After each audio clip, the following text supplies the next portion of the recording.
स्वागत है एक बार फिर और अब पहली खबर। तो दोस्तों, दिल्ली में अभी पूरी तरह से लॉकडाउन वाला डर फैल गया। हम बात कर रहे हैं बम की धमकियों। पूरे शहर में अलर्ट और समय के खिलाफ दौड़ की आखिर अभी क्या हुआ। दिल्ली पुलिस ने इसकी पुष्टि कर दी। बम की धमकियों ने शहर के हवाई अड्डे, कई स्कूलों और संस्थानों को निशाना बनाया और स्क्रीन पर इसे देखिए, इसी ने दिल्ली में हंगामा मचा दिया। अधिकारियों ने इन धमकियों की विश्वसनीयता की पुष्टि के लिए एक बड़ी जांच शुरू की।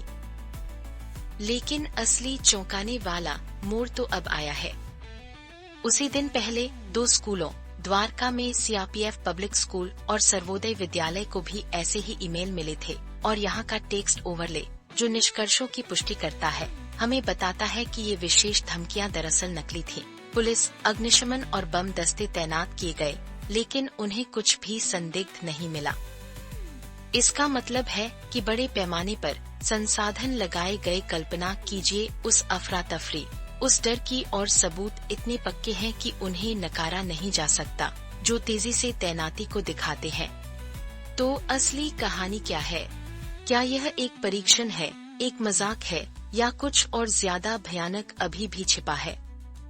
जांच अभी भी जारी है और दिल्ली हाई अलर्ट पर है। क्या ये अलग-थलग घटनाएं थीं या डर पैदा करने के लिए एक बड़े समन्वित प्रयास का हिस्सा थीं? आप इस स्थिति में क्या करते अगर आपके शहर को अचानक ऐसे निशाना बनाया जाता? अब एक नजर डालते हैं कि वित्त की दुनिया में क्या हो रहा है। जरूर तैयार हो जाइए। भारतीय दिग्गजों को सिर्फ एक हफ्ते में लगभग 3 लाख करोड़ रुपए का दिमाग हिला देने वाला झटका लगा है। आखिर किस चीज ने इस वित्तीय भूकंप को जन्म दिया? ठीक है तो ये है जो हमें पता है। भारत की शीर्ष 10 कंपनियों का बाजार मूल्यांकन लगभग 3 लाख करोड़ रुपए गिर गया और स्क्रीन पर इसे देखिए। टीसीएस सबसे बड़ा नुकसान झेलने वाला। टाटा कंसल्टेंसी सर्विसेज को सबसे ज्यादा झटका लगा, जिसने 597 करोड़ रुपए गंवा दिए। और ये आंकड़े तो बस चौंकाने वाले हैं। लेकिन क्यों? और यहाँ एक चौंकाने वाला मोड़ है।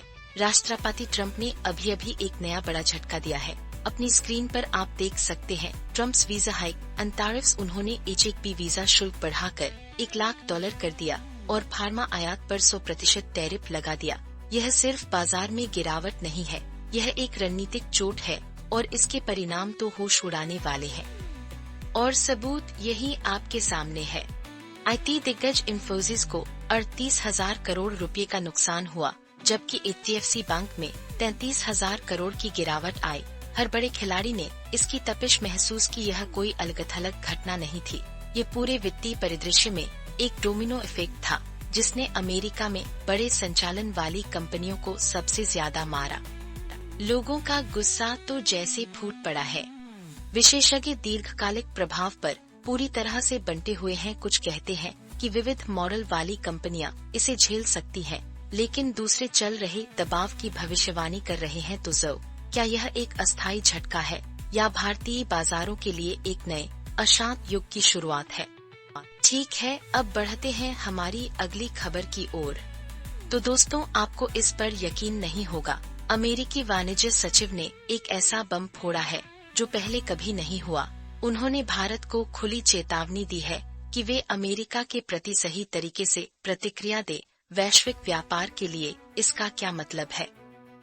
इस फ्रेम को ध्यान से देखिए। सचिव लटनिक मांग कर रहे हैं कि भारत अपने बाजार खोले और अमेरिका को नुकसान पहुंचाने वाली कार्रवाइयां बंद करे। जी हाँ, आपने सही सुना। उन्होंने दूसरे देशों का भी नाम लिया और कहा कि अमेरिकी उपभोक्ता बाजार तक पहुंचने के लिए उन सभी को सही खेल खेलना होगा। संदेश एकदम साफ है। लेकिन असली चौंकाने वाला मोड़ तो अब आया है। लटनिक की ये टिप्पणियां तब आई हैं जब एक उच्च स्तरीय भारतीय प्रतिनिधिमंडल अमेरिका में व्यापार समझौतों पर चर्चा कर रहा था, और सबूत यही आपके सामने है। इसे देखिए। हमारे पास एक टेक्स्ट ओवरले है जो सीधा विरोधाभास दिखा रहा है। याद है जब अमेरिका ने रूसी तेल खरीदने के लिए भारत पर 50% का भारी टैरिफ लगाया था, और यहीं पर मामला पेचीदा हो जाता है। कड़े शब्दों और ऐतिहासिक टैरिफ के बावजूद दोनों पक्ष आपसी लाभ वाले व्यापार समझौते को तेजी से पूरा करने के लिए बातचीत जारी रखने पर सहमत हुए। ऐसा लगता है कि कड़ी बातचीत के बीच भी इन जटिल मुद्दों को समय के साथ सुलझाने के लिए संवाद के रास्ते खुले हैं। तो क्या यह अमेरिका का एक समझदारी भरा रणनीतिक कदम है या एक बहुत बड़ी गलती जो वैश्विक गठबंधनों को बदल सकती है? क्या भारत सही खेल खेलेगा या हम व्यापारिक घर्षण का एक नया अध्याय देखेंगे? तो आपके हिसाब से आगे क्या होगा? अपने विचार नीचे कमेंट्स में बताइए। और जब आपको लगा कि आज का दिन और अजीब नहीं हो सकता, तो दोस्तों एक जबरदस्त खोज के लिए तैयार हो जाइए। क्या आपको लगता है कि बेटी दिवस सिर्फ मीठे संदेशों और पारिवारिक डिनर के बारे में है?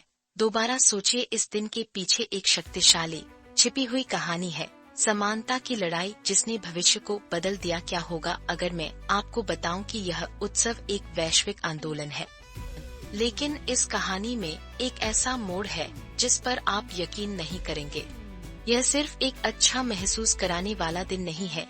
इस टेक्स्ट ओवरले को देखिए, यह हमें बताता है कि बेटी दिवस, जो भारत में 28 सितंबर 2025 को मनाया जाता है, एक शक्तिशाली मिशन से पैदा हुआ था। ये लिंग पूर्वाग्रहों के खिलाफ एक सीधा जवाब है जो लड़कियों के लिए समान अधिकारों, शिक्षा और अवसरों की मांग करता है। और सबूत यही आपके सामने है। यह सिर्फ और ये वो बात है जो आपको कोई नहीं बता रहा है।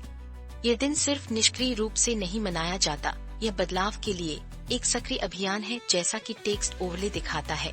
बेटियों को सशक्त बनाना, बराबर भविष्य को सशक्त बनाना। वे सिर्फ परिवार के सदस्य नहीं है, वे नेता, पेशेवर और बदलाव लाने वाली हैं। यह उत्सव, जो विश्व स्तर पर अलग अलग समय पर मनाया जाता है, लैंगिक समानता के प्रति समाज की प्रतिबद्धता का एक शक्तिशाली परिवार क्वालिटी टाइम बिताकर, उपहार देकर और दिल से संदेश साझा करके जश्न मनाते हैं। लेकिन स्कूल और समुदाय इसे और आगे ले जा रहे हैं। लैंगिक समानता पर महत्वपूर्ण बातचीत शुरू करने के लिए कार्यक्रम आयोजित कर रहे हैं। सोशल मीडिया इसे और बढ़ा रहा है, व्यक्तिगत शुभकामनाओं को एक सामूहिक आवाज में बदल रहा है। यह एक शक्तिशाली आंदोलन है जो अभी हो रहा है। सोफोक्लेस से लेकर ड्वेन जॉनसन तक प्रसिद्ध हस्तियां इस भावना को दोहराती हैं।